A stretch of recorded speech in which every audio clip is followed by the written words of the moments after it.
بسم الله الرحمن الرحيم وصلى الله على نبينا محمد وعلى آله وأصحابه وسلم تسليما كثيرا وبعد.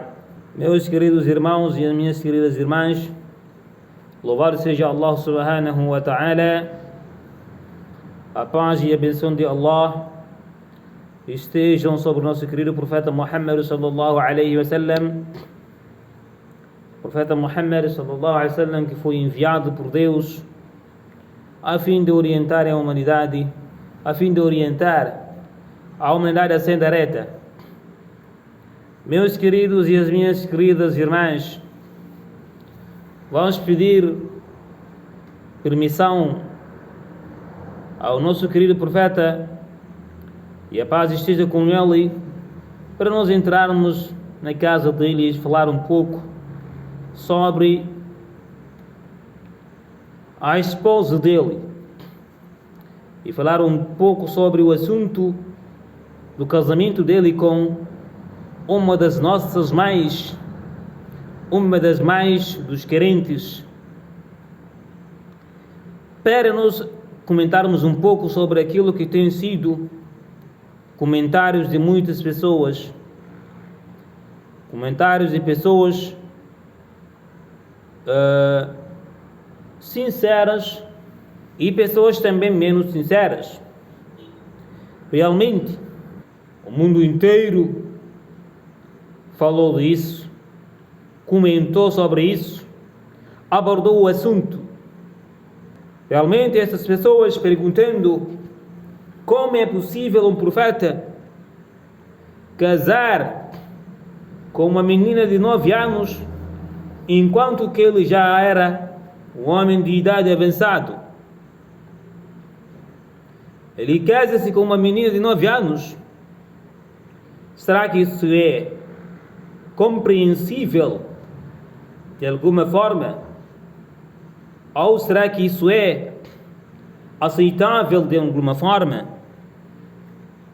Uma vez eu fui perguntado por um cristão sobre o casamento do profeta Muhammad sallallahu alaihi wasallam com a nossa mãe Aisha radiyallahu anha wa ardaha, sobre esse casamento. Eu perguntei realmente quem é o verdadeiro prejudicado neste casamento, se o prejuízo existe. Se existe algum prejuízo neste casamento, quem foi prejudicado então? Quem realmente sofreu com esse casamento?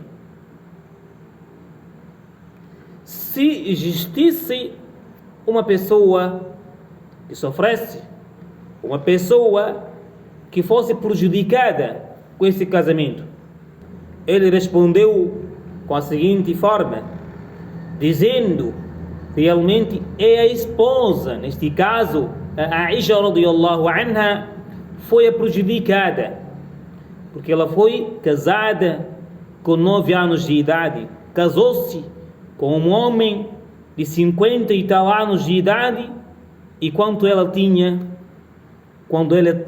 tinha 9 anos de idade. É ela a prejudicada, é ela que foi injustiçada. Aí fasaltuhu, eu perguntei esse irmão. Quando essa pessoa disse isso, eu perguntei-lhe, então, será que a Aisha radiyallahu anha reclamou algo desse casamento? Ou será que a Aisha radiyallahu anha queixou algo sobre esse casamento? Ou ele pediu algo a vocês que não são muçulmanos que reclamassem por ela, ou que vocês gritassem por ela?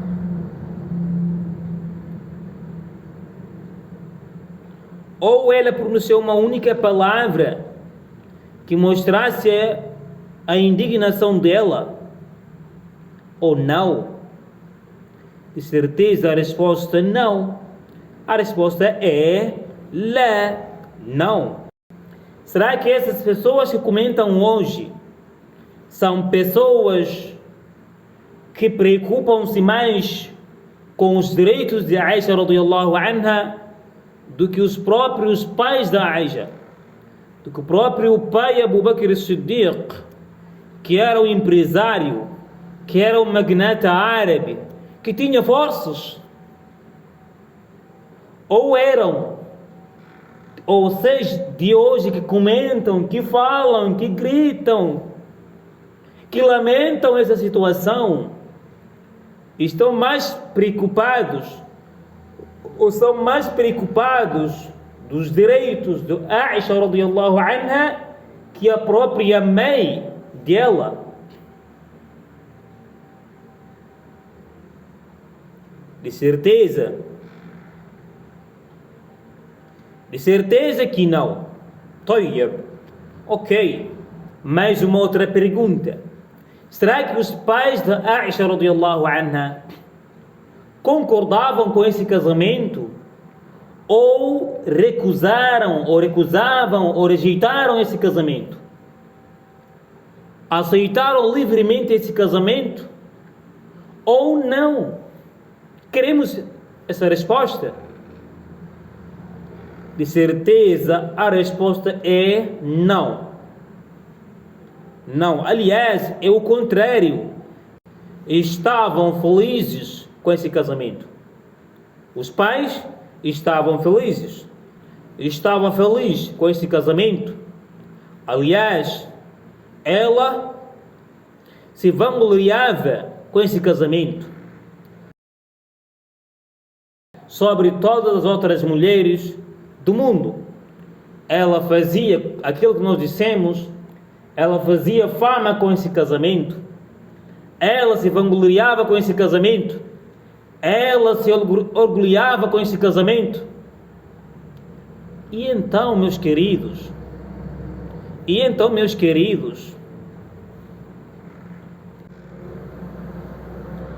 meus queridos e as minhas queridas, realmente, para nós dizermos a verdade, casamento com idades, com uma grande diferença entre o marido e a mulher, entre o marido e a esposa, era uma questão cultural e hábito normal no povo árabe. Era muito normal e natural. Era cultura, era hábito, era costume, era tudo, era natural para eles. Naquela época, além de nós estamos a falar de um casamento que aconteceu mais de 1000 anos atrás, mais de 1400 anos atrás. Dois, um casamento que aconteceu numa cultura, numa realidade totalmente da nossa, numa época totalmente da nossa era. Por isso, nós nunca encontramos os verdadeiros opositores do profeta Muhammad, pessoas que estavam prontos a atacarem o profeta Muhammad sallallahu alaihi wasallam fisicamente e insultá-lo em qualquer forma de atacar o profeta Muhammad sallallahu alaihi wasallam. Eles procuravam, mas você nunca encontra sequer uma única palavra esses opositores e inimigos do profeta Muhammad a falarem do assunto do casamento dele com Aisha. Por que esses não falaram? Por que Abu Jahl, o maior inimigo dele, não falou desse casamento, não aproveitou para falar mal do profeta Muhammad sallallahu alaihi wasallam desse casamento? Porque se ele falasse desse casamento naquela época, teria sido considerado como um tolo, como uma pessoa ignorante que não sabe, que não conhece a realidade, que quer falar mal de algo que todos veem como normal na época. Então, a primeira coisa que nós vemos, aquele que tentou assassinar o profeta Muhammad, aquele que maltratou muitos companheiros do profeta Muhammad, aquele que machucou muitos muçulmanos na época,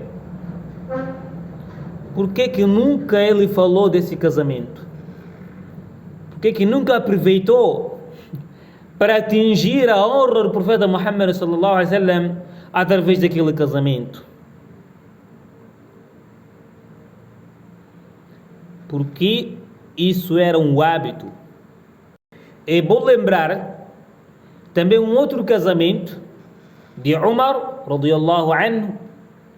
Umar casou-se com a filha do Ali quando aquela menina tinha apenas 10 anos e quando Umar já estava bem próximo dos 60 anos. Estava já bem próximo dos 60 anos.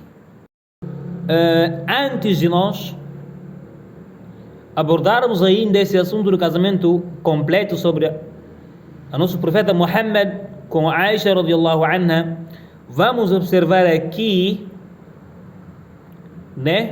um dos comentários de uma orientalista britânica de nome Karen.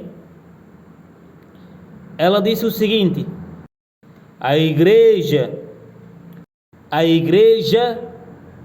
proibia as pessoas de se abstecerem de casamento, mesmo contra a vontade deles. Realmente a igreja incentivava muitas pessoas que casassem. Ok? Realmente, a narração que nós vamos ver aqui é uma narração muito que tem muitas surpresas. Tendo em conta aquilo, vamos observar aqui, antes de nós abordarmos sobre naquela época, até depois daquela época, como é que era o assunto de casamento entre pessoas. Como é que era o casamento em relação à idade. Vamos ver comentários de uma das orientalistas britânicas que disse o seguinte. Ela disse: كانت الكنيسة, realmente a igreja obrigava pessoas ligadas à igreja, sobretudo os padres, proibia-os de casarem, mesmo se eles quisessem casar, mesmo se eles tivessem vontade de casar. Realmente essa proibição e impedimento que era implicado sobre os padres de casarem, podemos dizer assim, isso trouxe um pensamento de certas pessoas, sobretudo ligadas à igreja, sobre a vida conjugal do profeta Muhammad sallallahu alaihi wasallam, que tiveram uma visão, uma compreensão diferente, que casamento afasta o humano, afasta o homem de Deus, afasta o homem de adorar a Deus. Claro, isso trouxe esse pensamento a eles. Essas palavras são palavras do Carme. Ela está dizendo, portanto, essa proibição de casamento teve influência do pensamento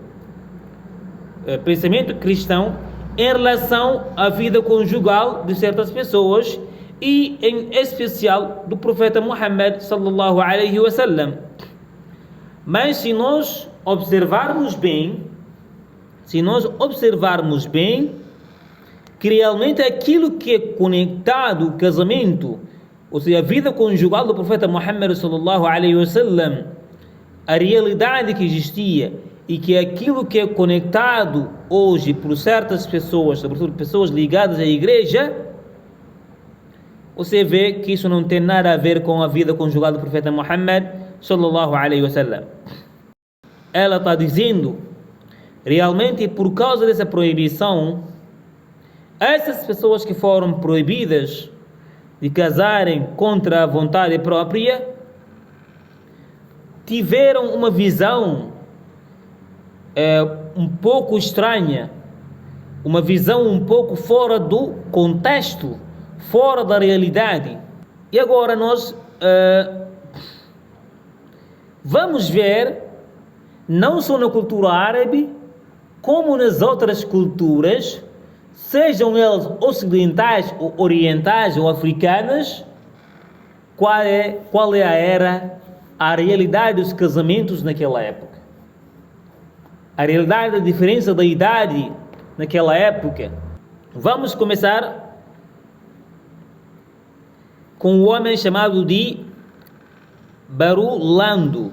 Esse Barulando falando sobre legislações israelenses. Essas legislações que eram tiradas de Torá, que fala o seguinte, que diz o seguinte, ele fala o seguinte: jovens e raparigas, jovens, ou podemos dizer assim, meninos e meninas, casavam-se com idade interna, ou seja, era hábito fazer, podemos dizer assim na nossa linguagem de hoje, casamentos precoces. وهي عادة موجودة, era um hábito cultural بالشرق, no Médio Oriente, há décadas ou há séculos. Era algo muito natural e normal. Vamos ver aqui idade de casamento que os judeus casavam. يقول, este homem fala o seguinte, que Rolando fala o seguinte: a idade mínima de casamento para as meninas eram de 12 anos, idade mínima, e para os meninos era de 13 anos. A menina que chegasse ou que atingisse 12 anos de idade no meio dos judeus era a idade certa para casamento. Agora a pergunta que se faz: será que na nossa época, hoje, na nossa realidade, existem culturas, ou existem povos, ou existe um país no mundo, ou uma Constituição da República que deixa ou que dá permissão casamento a uma menina com 12 anos de idade? Nessa época, mesmo na cultura judaica, essa não existe. Não existe mais, porque as épocas são diferentes. O mundo sempre está em evolução. As culturas evoluem, as pessoas evoluem, os pensamentos também evoluem. Tudo nesse mundo evolui. Aliás, até a nossa própria língua evolui. O português que se falava há 1000 anos atrás, 400 anos atrás, 500 anos atrás, não é o mesmo português que se fala hoje. Certo, meu irmão? Então temos tudo no mundo tem a sua evolução, tudo evolui.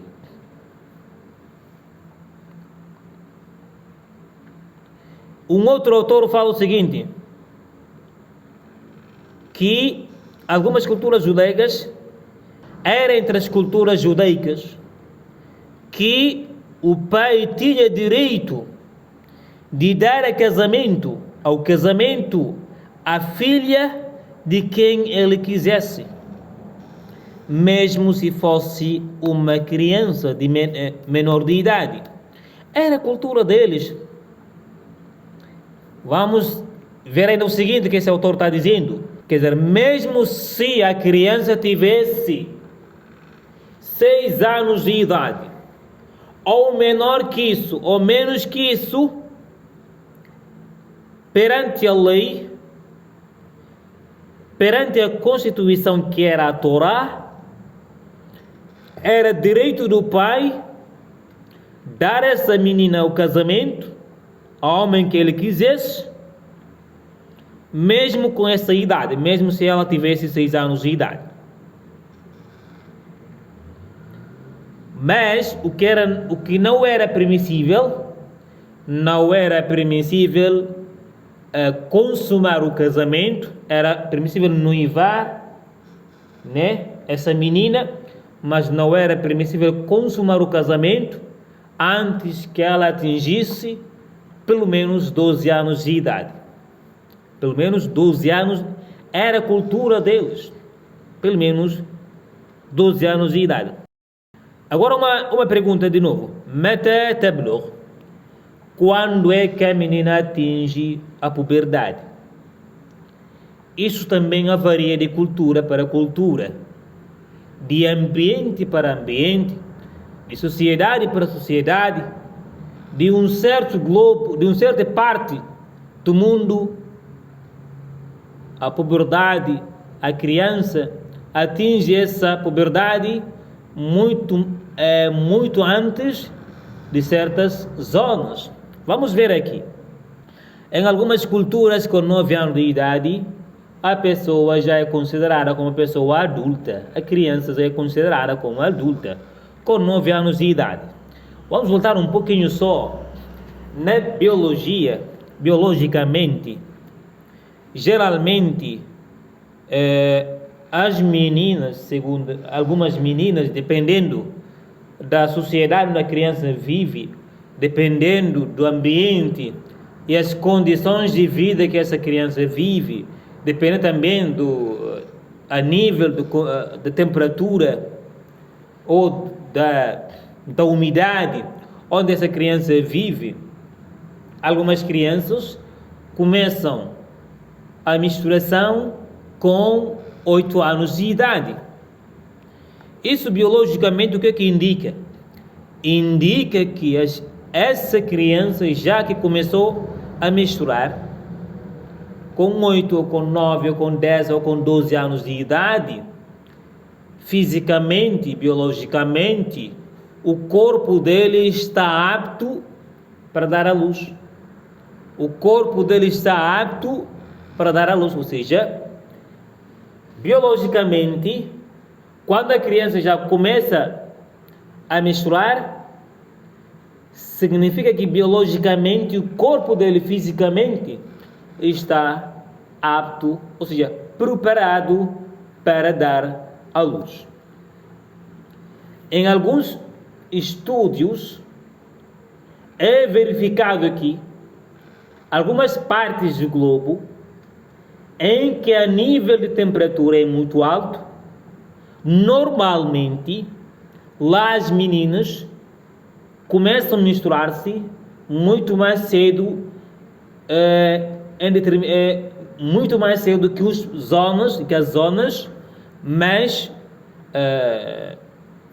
que as zonas que têm menos temperaturas, que as zonas mais frias. Uma outra observação também que foi feita, são pesquisas, não são nossas, são pesquisas em universidades ocidentais, que uma menina, né? Isso nem até, posso dizer assim, até um facto que nós vivemos. Quando a menina cresce numa família, uma família estável economicamente, ou seja, uma criança que recebe, que tem alimentação adequada, uma alimentação que não, uma criança que não tem dificuldades ou escassez de alimentação, desenvolve-se mais rapidamente que a outra criança que não tem boas condições, sobretudo quando se diz condições de alimentação. Acho que isso é um facto irrecusável. Ok? Agora vamos ver, nós falamos da cultura judaica, falamos também que a cultura árabe era essa, as crianças se casavam muito cedo. Aliás, vamos ver agora na cultura cristã, como é que era.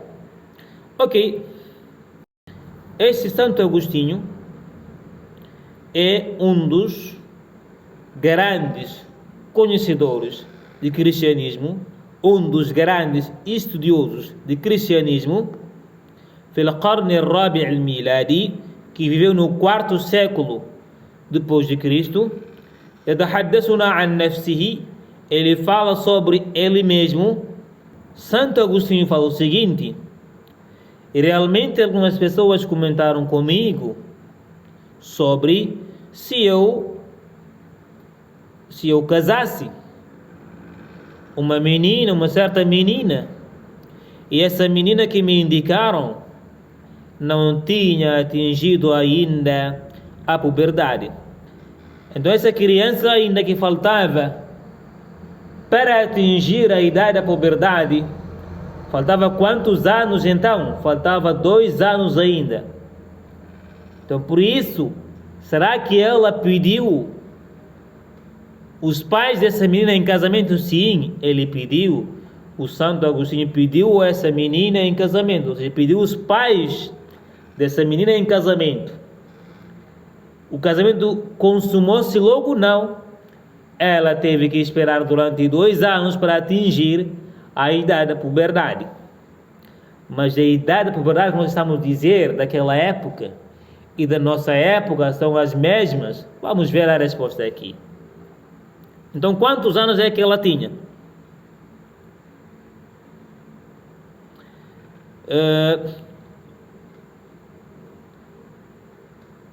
ليورانت يسلط الضوء على هذا الحديث فيقول. Liorand, também um outro estudioso, explica quantos anos que essa menina tinha. Ele disse, Rodia Agostinho, então Santo Agostinho pediu em casamento uma menina que tinha 10 anos de idade. E faltava para ela completar quantos anos? 2 anos para atingir a puberdade, ou seja, para atingir 12 anos de idade. Então o casamento consumou-se quando ela tinha quantos anos? Quando ela tinha 12 anos de idade. Também a mesma coisa, a Maria, a mãe de Jesus. De acordo com certos cristãos, a mãe, de acordo com a crença deles, de acordo conosco como muçulmanos, Jesus não é Deus, nem é filho de Deus. Ele foi um enviado de Deus, um profeta enviado de Deus, como propriamente Jesus disse, né? Se não me estou enganando, João 17, ele disse que tu és o único verdadeiro Deus e Jesus Cristo quem enviaste. Portanto, nós acreditamos nesse envio de Jesus Cristo. Ele foi enviado de Deus. A mãe dele noivou-se com 12 anos de idade. E o noivo tinha quantos anos de idade? De acordo com os livros propriamente da igreja ou dos cristãos, o noivo que é José, se não me estou enganado, tinha 94 anos de idade. 94 anos de idade, ou seja, mínimo dos mínimos. A diferença que existe entre os dois, a Maria e seu noivo, 80 anos de idade no meio, mínimo. 80 anos da diferença de idade. Realmente, se nós preocupássemos com injustiça, se nós preocupássemos com a infância de Aisha, deveríamos preocupar em primeiro lugar com o casamento, o noivado de José com a Maria. Nós deveríamos falar mal dos pais da Maria. Deveríamos falar mal do próprio Deus. Deveríamos falar mal do próprio José e do próprio, talvez a única pessoa que nós que deixaríamos de lado é a Maria. Mas as restantes pessoas que envolveram naquele noivado deveriam receber as nossas críticas, tal igual como nós temos ousadia e coragem de criticar um homem que fez um casamento numa cultura que estava de acordo com a sua cultura, que estava de acordo com a sua realidade, que viveu mais de 1000 anos antes de nós. Ok? Esta é a outra realidade. Alguém pode dizer não, as mulheres não devem casar muito cedo, porque elas precisam de terem responsabilidade em casa, elas têm que estarem preparadas fisicamente, elas têm que ir à escola. Para quem conhece a história da nossa mãe Aisha radiyallahu anha, no que diz respeito à escola, foi a menina mais escolarizada na geração dele. A menina mais escolarizada na geração dele. Que mais narrou sobre os ditos do profeta Muhammad nas mulheres é ela. Aliás, dos homens, só narrou mais que ela, se não me estou enganado, 2 pessoas apenas. Abu Huraira e Abdullah ibn Abbas. Somente 2 pessoas. Um, que é chamado de Abu Huraira, e o outro, Abdullah ibn Abbas, o primo direto do profeta Muhammad.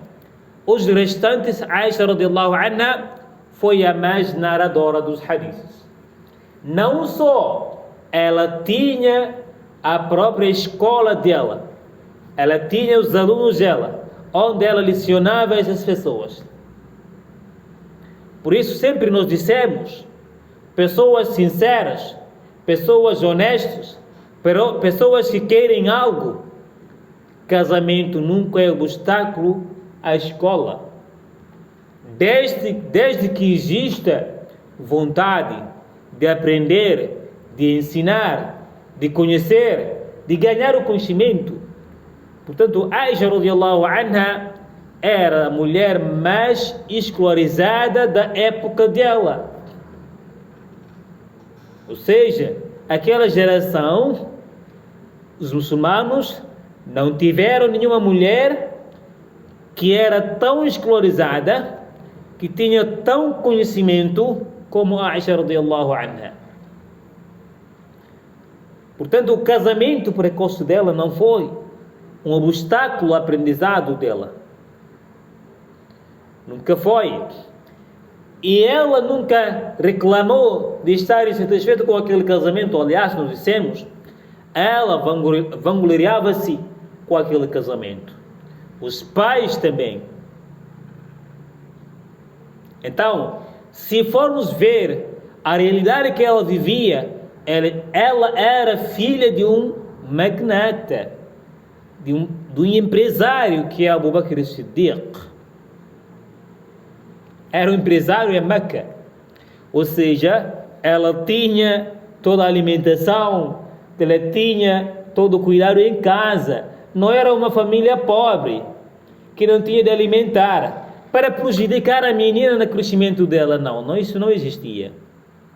Outro fator, lembrem que nas Arábias é uma zona desértica, uma zona em que a temperatura não se compara com o Ocidente.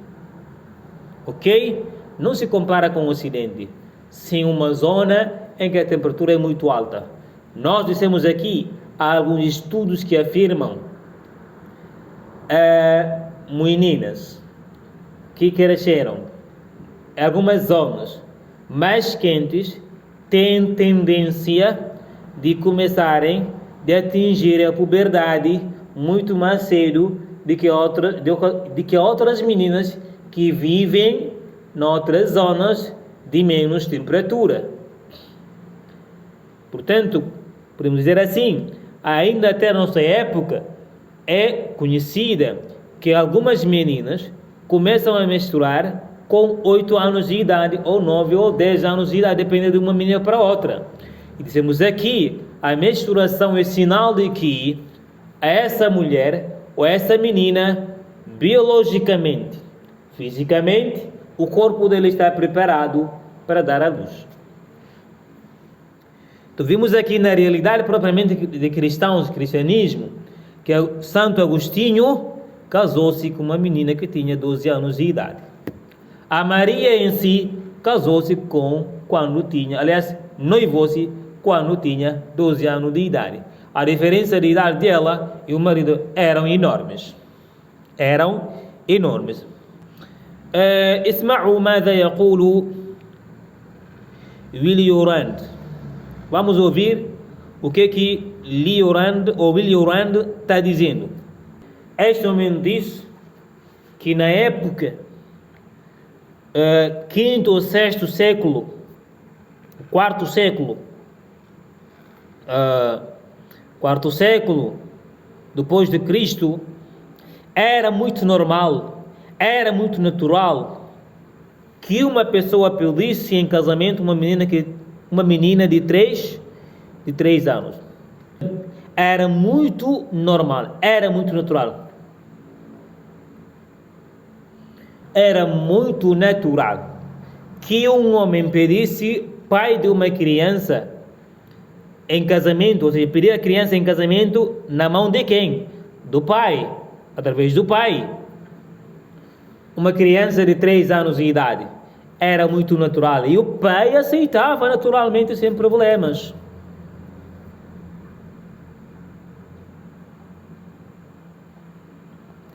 Portanto, crianças, aquelas épocas e a nossa época,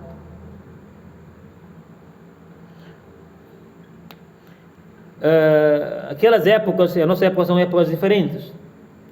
Aliás, até recentemente, William Shakespeare, em um dos livros dele, menciona que na Inglaterra, até recentemente, até 200 anos atrás, quando uma menina atingia 12 ou 13 anos de idade sem casamento, era vista como uma menina que atrasou em casar. Até 13 anos de idade, se ela não casasse, na escola era zombada uma menina que atrasou-se em casar. Viu? Até recentemente. Aliás, eu vou ir ainda mais.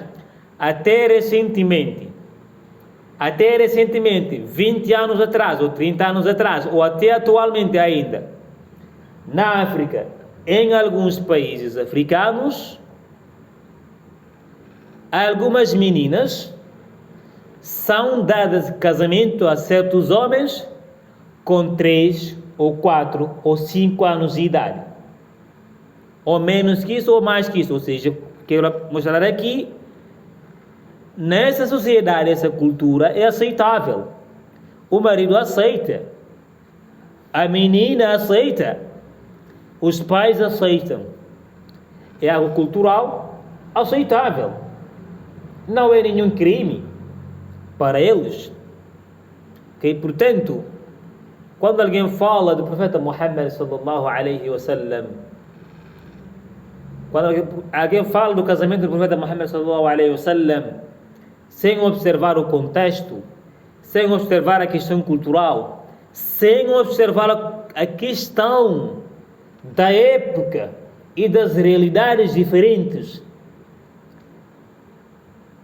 nós simplesmente dissemos o seguinte: se for um intelectual que seja honesto pela sua intelectualidade, se não for um intelectual, vamos dizer a ele, vá aprender primeiro, depois vem falar sobre esse assunto.